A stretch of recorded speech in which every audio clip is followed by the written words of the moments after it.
بسم اللہ الرحمن الرحیم۔ اس دور کو سٹارٹ اپس اور انٹرپرینورشپ کا دور کہا جاتا ہے۔ ہر روز ہزاروں لاکھوں نوجوان اس امید کے ساتھ میدان میں آتے ہیں کہ ہم بھی ایک سکسیسفل بزنس ماڈل بنائیں گے اور ہم بھی ارب پتی ہوں گے، اور یہ خواب ان کا کوئی انوکھا بھی نہیں، کیونکہ سوشل میڈیا پہ ہزاروں لوگ اس خواب کو بڑھاتے ہوئے، پڑھاتے ہوئے اور اس کی امید دلاتے ہوئے نظر آتے ہیں۔ لیکن کیا آپ نے ہارورڈ لا کا جو فورم ہے کارپوریٹ گورننس میں، اس کی رپورٹ پڑھی ہے کہ 75% آف اسٹارٹ اپس فیل ہو جاتے ہیں؟ اور انویسٹوپیڈیا تو یہ کہتا ہے کہ 2023 کے اندر 32,000 اسٹارٹ اپس ناکام ہو گئے صرف ایک سال کے اندر۔ اس کی کیا وجوہات ہیں؟ اس کی وجوہات سب سے امپورٹنٹ یہ ہے کہ ہم اسلامی تعلیمات جو بزنس کی ہیں اور اسٹارٹ اپ کی ہیں ان کو نہیں سمجھتے، اللہ کی مدد ہمارے ساتھ نہیں ہوتی، اور ہم اسٹارٹ اپ کو ویسٹ کا کانسیپٹ سمجھ کے لے کے چلتے ہیں اور ویسٹ کے طریقے پہ ہی لے کے چلتے ہیں، تو جیسے وہ فیل ہو رہے ہیں تو ہم بھی فیل ہو رہے ہیں۔ جو ریشو ان کی کامیابی کا ہے وہ ہماری کامیابی کا بھی ہے، حالانکہ ہمارا ریشو اور ہمارا ROI بہت زیادہ بڑھ سکتا ہے اگر ہم اسلامی تعلیمات کو لے کے چلیں۔ کیوں نہ ہو، ہم تاجر نبی کی امتی ہیں جس نے ہمیں تجارت کے طریقے بھی بامقصد بنانے اور ان کو نفع بخش بنانے کے طریقے بتائے، اور ان کے اوپر چل کے صحابہ کرام نے اپنی چند عرصے کی محنت سے بے پناہ نتائج حاصل کیے۔ تو اگر ہم ان کیس سٹڈیز کو دیکھیں اور ان تعلیمات کو دیکھیں تو ہمیں اسٹارٹ اپ کے بارے میں کچھ ابتدائی اور لیکن کچھ بنیادی معلومات ملتی ہیں۔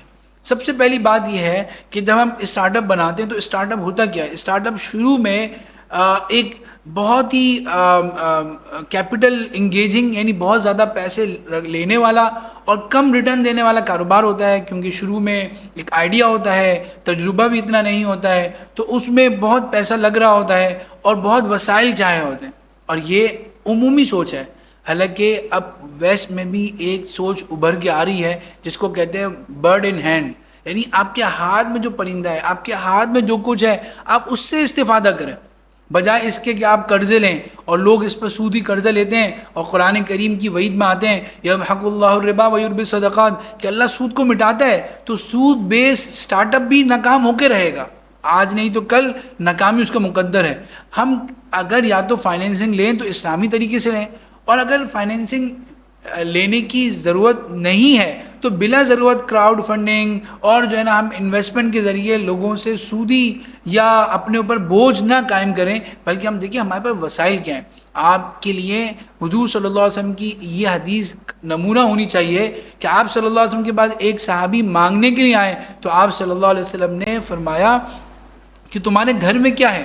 تو ان کے گھر کی یہ حالت تھی جو ہمارے گھر میں تو یقیناً نہیں ہوگی، کہ صرف ایک بچھانے کو ٹاٹ تھا اور ایک برتن تھا۔ آپ صلی اللہ علیہ وسلم نے فرمایا وہ برتن لے کے آؤ، وہ ٹاٹ لے کے آؤ، چٹائی لے کے آؤ، اور وہ آپ صلی اللہ علیہ وسلم نے نیلامی کے ذریعے فروخت کیا، 2 درہم میں فروخت ہوا، اور 1 درہم سے آپ صلی اللہ علیہ وسلم نے اس کی بنیادی کھانے پینے کی ضرورت پوری کی، اور 1 درہم سے اس کو خود اپنے ہاتھ سے کلاڑی لگا کے اور کہا کہ اب اس کی ذریعے محنت مزدوری کرو، اور اس کے بعد وہ 15 دن بعد وہ صحابی آئے تو بہت ہی خوش و خرم تھے۔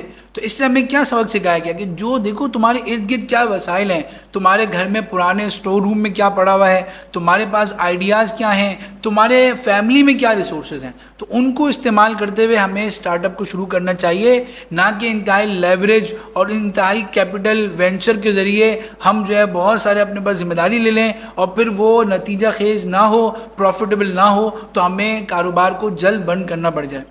دوسری بہت اہم بات یہ ہے کہ اسٹارٹ اپ سے ہمارا مقصد کیا ہے، کیونکہ اعمال کا دارومدار نیت پر ہے۔ اگر اس کا مقصد کیا ہوتا ہے کہ ہم نے بہت جلدی راتوں رات بلینائر بننا ہے، ہمیں بہت جلدی جو ہے نا اس کا ریٹرن لوگوں کو دکھانا ہے، اور اس کے ذریعے ہمیں جو ہے اپنے ملازمت سے نجات حاصل کرنی ہے، یہ سارے وہ تصورات ہیں جو ہم نے ویسٹ نے دی، لیکن اس میں برکت نہیں ہے۔ کیونکہ دیکھیں اگر حلال روزی آپ کے ساتھ لگی ہوئی ہے تو اس کو چھوڑ دینا بلا کسی اور صورت کے آئے یہ بھی پسندیدہ نہیں ہے، حلال روزی کی ناقدری ہے. آپ اس کو ساتھ ساتھ لے کے چلیں، سائیڈ بزنس کے طور پر کوئی کام شروع کریں. لیکن ایک آئیڈیا آیا، کلک ہوا، اور ابھی اس کے اوپر کوئی نتیجہ بھی نہیں آیا اور آپ نے حلال روزی کو برا بھلا کہنا شروع کر دیا، اپنی ملازمت کو برا بھلا کہنا شروع کر دیا، تو یہ ناقدری ہے. پھر ساتھ ہی ساتھ اگر آپ نے دکھاوے کے لیے اور صرف مال کی حوث میں کام شروع کیا، تو اس میں تو اور لوگ بھی اس حوث میں ہیں، تو کچھ آپ کو بھی لوٹ جائیں گے جو آپ سے بڑھ کر اس کی حوث میں ہوں گے. تو اس لیے صحیح نیت کیا ہے کہ حلال کمانے کی نیت ہو، لوگوں کے حقوق ادا کرنے کی نیت ہو، اور اپنے آپ کو سیلف ڈیپینڈنٹ اور دوسروں کی ڈیپینڈنسی سے نجات کا ہمارے ذہن میں بلیو ہونا چاہیے. یہ نیت ہو تو اللہ کی مدد بھی ہمارے ساتھ ہوگی. تیسری بات جو بہت اہم ہے، جو اسٹارٹ اپ میں اکثر لوگ اس کو نظر انداز کر دیتے ہیں، وہ ہے اس کا فیزیبلٹی رپورٹ. یعنی اس کے یہ آئیڈیا آیا، اب یہ آئیڈیا ورتھ بھی ہے کہ اس پہ اپنی زندگی کے 5 سال لگائے جائیں، اس آئیڈیا کے اوپر جو ہے نا اپنی زندگی کی ساری جمع پونجی لگائی جائے. اس کو کیا، اس کے لیے اسلام نے 2 فلٹر دیے ہیں. ایک فلٹر ہمارا مشورے کا ہے. حضرت علی رضی اللہ عنہ فرماتے ہیں کہ مشورہ عین ہدایت ہے، اور جو شخص مشورے سے بے نیاز ہو جاتا ہے وہ گمراہی اور خطا کاری اور غلط منزل کے راستے پہ چل پڑتا ہے. اور قرآن کریم میں حضور صلی اللہ علیہ وسلم کو مشورے کرنے کا حکم دیا اور نیک لوگوں کی صفت بتائی کہ وہ مشورے سے کام کرتے ہیں. تو ہمیں ریلیونٹ ایکسپرٹ سے مشورہ کرنا ہوگا کہ میرا یہ آئیڈیا ہے، یہ آئیڈیا ورتھ ہے، اس پر کام کرنا چاہیے کہ نہیں کرنا چاہیے. بعض جگہوں پر اس پر جو ہے نا آپ کو ڈیفینس کرنا ہوتا ہے، پرپوزل پیش کرنا ہوتا ہے. اسی طرح دوسری چیز جو فلٹر ہے وہ استخارہ ہے. ہم نے استخارہ کو صرف شادیوں کے ساتھ جوڑ لیا، حالانکہ استخارہ تو حضور صلی اللہ علیہ وسلم کے بارے میں آتا ہے. حضرت جابر فرماتے ہیں کہ صحابہ کرام کو ہر معاملے میں استخارے کی اس طرح تلقین کرتے تھے جیسے قرآن کریم کی سورت سکھانے کی تلقین کیا کرتے تھے. تو ہمیں ہر معاملے میں جب بھی ہمارے ذہن میں کوئی آئیڈیا آئے، کوئی بزنس پلان آئے، ہم 2 رکعت نفل پڑھیں اور اللہ تعالیٰ سے سنن ترمذی میں جو استخارے کی دعا آئی ہے مسنون، اس کو پڑھ کے اللہ سے دعا مانگیں کہ اس میں خیر ہوگی تو آگے چلتے رہیں گے انشاءاللہ. اور استخارے کے بارے میں جو توہمات ہمارے معاشرے میں پھیل گئے ہیں ان سے ہمیں بچنا چاہیے. تو یہ جب ہم مشورہ کریں گے اور استخارہ کریں گے، اس کی بنیاد پر ہم ایک فیزیبلٹی رپورٹ بنائیں گے کہ یہ اس کا واٹ کیا ہے، وائی کیا ہے، ہاؤ کیا ہے، اس کا ویژن کیا ہے، اس کی اسٹریٹجی کیا ہے، اس کا ریٹرن کب آئے گا، اس کا بریک ایون کب ہوگا، اس کا جو ہے وہ ہمارے پاس ایکسپینسز کا بیک اپ کیا ہے، پلان بی کیا ہے، پلان اے کیا ہے. یہ سارے آپشنز پہ ہم اپنے اسٹارٹ اپ میں غور کریں گے اور اس کو ڈاکومنٹ کریں گے. چوتھی بات یہ ہے کہ ہم جب اسٹارٹ اپ کا ہم نے مشورہ کر لیا، اب جب ہم اس پہ کام شروع کریں گے تو اس کام یقیناً بہت سے اکثر اسٹارٹ اپ پارٹنرشپ میں شروع ہوتے ہیں. 2 لوگ 3 لوگ اسٹوڈنٹس مل کر، دوست مل کر کاروبار شروع کرتے ہیں.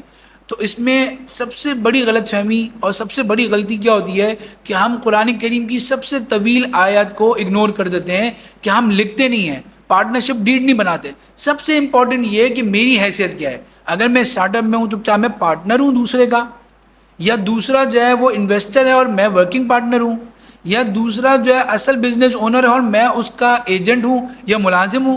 اپنی حیثیت معلوم کرنی، کیونکہ ریلیشن شپ امپلائر کا الگ ہوتا ہے اور پارٹنرشپ کا الگ ہوتا ہے. تو ہمیں طے کرنا ہے کہ یہ 2 بندے جو اسٹارٹ اپ کر رہے ہیں ان کی کیا حیثیت ہے. کیا یہ مشارکہ کر رہے ہیں، یعنی دونوں لوگ پیسے لے کے آ رہے ہیں اور دونوں ہی اپنی مینجمنٹ لگا رہے ہیں، یا ایک جو ہے پیسہ لے کے آ رہا ہے وہ رب المال ہے اور ایک جو ہے وہ مینیج کر رہا ہے وہ مضارب ہے. تو یہ جو مشارکہ، مضاربہ یا اجارہ کے رولز ہیں، یا اب تو وکالت الاستثمار آ گیا، یعنی انویسٹمنٹ ایجنٹ کا بھی ایک کانسیپٹ آ گیا ہے، کیا ہم اس کے شرعی اصولوں کے مطابق ہیں. اگر مثال کے طور پر 2 پارٹنر ہیں تو کیا کیپٹل لے کے آ رہے ہیں. اگر مثال کے طور پر میں ایک کاروبار شروع کر رہا ہوں امیزون پر، دراز پر، اور 2 لوگ مل کر پیسے لگا رہے ہیں، تو کون کتنا انویسٹمنٹ کر رہا ہے. کوئی اپنے پروڈکٹس لے کے آ رہا ہے اور کوئی جو ہے وہ شاپ اوپننگ کی فیس دے رہا ہے، تو اس کا وہ کیپٹل ہو گیا اور ان کا جو ان کائنڈ کیپٹل ہو گیا. تو اب اس کی ویلیویشن ہونا ضروری ہے کہ میں نے کتنے کے جوتے لے کے آیا تھا اور تم نے کتنے پیسے جو ہے وہ لگائے تھے. کیونکہ اگر ہم نے شروع میں ویلیویشن نہیں کی تو بعد میں ڈسپیوٹ ہوگا کہ میرا تو ایسٹ اتنے مہنگے تھے اور تم نے جو پیسے لگائے تھے وہ اتنے لگائے تھے. تو یہ بات بھی معلوم ہونی چاہیے. اور ہم نے غرر کے اوپر ایک ویڈیو بھی ریکارڈ کی ہے جس میں ہم نے بتایا کہ بزنس کے اندر بھی غرر انسرٹینٹی نہیں ہونی چاہیے. دوسری بات یہ ہے کہ ہم نے جب پارٹنرشپ کی تو پروفٹ شیئرنگ میکینزم کیا ہوگا. اب یہ بہت اہم بات ہے. بعض جگہوں پر کہہ دیا جاتا ہے کہ آپ کو آپ کے انویسٹمنٹ کا 10% مل جائے گا. اب جب انویسٹمنٹ کا آپ نے ایک پرسنٹیج بتا دی تو یہ تو لاس فری ہو گیا, اس میں کوئی رسک ہی نہیں آیا. جب رسک نہیں آیا تو یہ سود ہو گیا. اب ہم ایک نیک لوگ بھی, دیندار نمازی لوگ بھی اسٹارٹ اپ کھولا اور سود پہ کام کر رہے ہیں. تو اس کا شرعی طریقہ یہ ہے کہ جو ایکچوئل پروفٹ ہوگا اس کی پرسنٹیج طے ہونی چاہیے کہ بھائی 30% میرا ہوگا, 70% آپ کا ہوگا. اور اسلام نے اس میں اتنی فلیکسیبلٹی رکھی ہے کہ جو بھی آپ ایگری کریں وہ پرسنٹیج رکھ سکتے ہیں. اس کا انویسٹمنٹ ریشو کے مطابق ہونا ضروری نہیں ہے. صرف ایک صورت کے اندر اگر ایک پارٹنر یہ کہہ دے کہ بھائی میں اس میں کام نہیں کروں گا, ورکنگ نہیں کروں گا, میں سلیپنگ پارٹنر ہوں گا, تو اس کا جو پروفٹ شیئرنگ ریشو ہے وہ اس کا شیئر آف انویسٹمنٹ سے زیادہ نہیں ہو سکتا. بس اس اصول کا خیال رکھنا ہوگا. باقی آپ کوئی بھی پروفٹ شیئرنگ ریشو آپ رکھ سکتے ہیں. لیکن جہاں تک لاس شیئرنگ کی بات ہے اس کو بھی ہمیں لکھنا ہوگا کہ اگر لاس ہو گیا تو کیا ہوگا. تو اس کے بارے میں حضرت علی رضی اللہ عنہ سے روایت ہے, الوزیعۃ علی قدر المال, کہ جو لاس ہے وہ تو صرف اور صرف انویسٹمنٹ ریشو کے مطابق ہوگا. اگر میں نے 30,000 روپے لگائے اور دوسرے صاحب نے 70,000 روپے لگائے تو ریشو ہمارا 30-70 ہو گیا, تو لاس کا ریشو بھی 40-60 نہیں ہو سکتا, 30-70 ہی ہوگا. یہ فقہاء اکرام نے اس حدیث کی روشنی میں طے کیا ہوا ہے.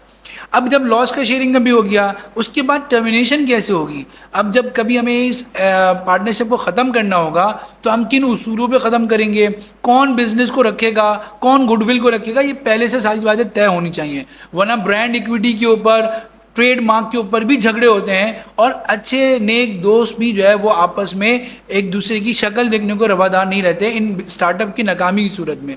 تو ہمیں ان چیزوں کو پراپر ڈاکومنٹ کرنا چاہیے. پراپر ہمارا جو ہے وہ ایک پارٹنرشپ اور سٹارٹ اپ کی ڈیڈ ہونی چاہیے جس کا ہمیں پورا اس میں پروپوزل مینشن ہو اور اس کو شریعہ کمپلائنس یعنی کسی اسکالر سے, کسی مفتی صاحب سے ویٹ کرائیں.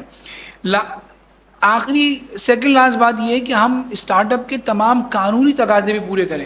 بعض اسٹارٹ اپ رجسٹرڈ نہیں ہوتے ایس سی سی پی سے, یا اس میں ایس سی سی پی یا دیگر جس ملک کے اندر بھی جو بھی ان کی ریگولیٹر ہوتا ہے اس کی طرف سے ان کو انویسٹمنٹ لینے کی اجازت نہیں ہوتی ہے, اور وہ پرائیویٹلی اور پبلکلی انویسٹمنٹ لے رہے ہوتے ہیں, اور پھر بعد میں ان کے اوپر جو ہے وہ بہت سارے شرعی مسائل بھی پیدا ہوتے ہیں اور قانونی مسائل بھی پیدا ہوتے ہیں. اور اس کی سب سے بری صورت یہ ہوتی ہے کہ اگر وہ اسٹارٹ اپ اور وہ بزنس جو ہے وہ اسلامی نام لے کر چل رہے ہوں اور وہ پونزی اسکیمیں بن جائیں اور وہ قانونی تقاضے پورے نہ کریں اور لوگوں کا پیسہ ڈوب جائے تو لوگوں کا پھر جو ہے وہ اعتماد بھی ڈوب جاتا ہے. تو اس لیے ہمیں اس کا بہت زیادہ خیال رکھنا چاہیے کہ قانونی تقاضے بھی پورے کریں. قرآن کریم نے اللہ کی اطاعت کا حکم دیا, اللہ کے رسول کی اطاعت کا حکم دیا, اور ساتھ فرمایا وَأُولِي الْأَمْرِ مِنْكُمْ کہ حکمرانوں کی بھی اطاعت کرو, جو جائز احکامات ہیں وہ مانو. اور last but not the least کہ ہم اس جب بزنس کے اندر آئیں تو بزنس کے جو اسلامک ایتھکس ہیں بزنس کے اور جو اخلاقیات ان کا ہم خیال رکھیں. دیکھیں قرآن کریم نے ہمیں یہ بتایا وَأَمَّا مَا يَنْفَعُ النَّاسِ فَيَمْكُثُ فِي الْأَرْضِ کہ جو نفع بخش چیز ہوگی وہ زمین پہ باقی رہے گی اور جو نفع بخش نہیں ہوگی وہ غائب ہو جائے گی. تو اگر ہم اسٹارٹ اپ کے ذریعے لوگوں کو سروسز دے رہے ہیں, جیسے ہم نے ابھی تو کیپٹل کی بات کی تھی, بہت سے اسٹارٹ اپ سروسز بیس بھی ہوتے ہیں کہ دو لوگوں نے مل کر کوئی ٹریننگ دینا شروع کر دی, تو اس سروسز کے اوپر بھی مشارکہ آئے گا. اور فقہاء کرام نے آج صدیوں سالوں پہلے جو شرکت الاعمال یعنی وہ شرکتیں, وہ پارٹنرشپ جو ہمارے سروسز بیس ہوتی ہیں, ان کو بہت پہلے سے بتا دیا تھا کہ ان کے بھی کیا احکامات ہیں. تو سروسز بیس آپ کا پارٹنرشپ ہو یا کیپٹل بیس آپ کا اسٹارٹ اپ ہو, اس کی جو شرعی احکامات اس کو ہم دیکھیں. تو میں یہ عرض کر رہا تھا کہ اگر آپ کی پروڈکٹ نفع بخش ہوگی تو آپ کا اسٹارٹ اپ چلے گا. اس کے لیے میں نے ایک ویڈیو ریکارڈ کرائی تھی کہ سی او ایکسلنس کے اوپر میکنزی نے ایک بک لکھی ہے جس میں انہوں نے بہت سی کیس اسٹڈیز بتائی ہیں کہ وہ بزنس بہت دیرپا ہوتے ہیں جو اپنے کسٹمرز کے لیے ویلیو دیتے ہیں, ان کو بینیفیشل پروڈکٹس دیتے ہیں. تو اسلام نے تو بہت پہلے کہہ دیا کہ خیر الناس من ینفع الناس، کہ لوگوں کے لیے بہترین وہ ہے جو لوگوں کے لیے سب سے زیادہ نفع دینے والا ہے.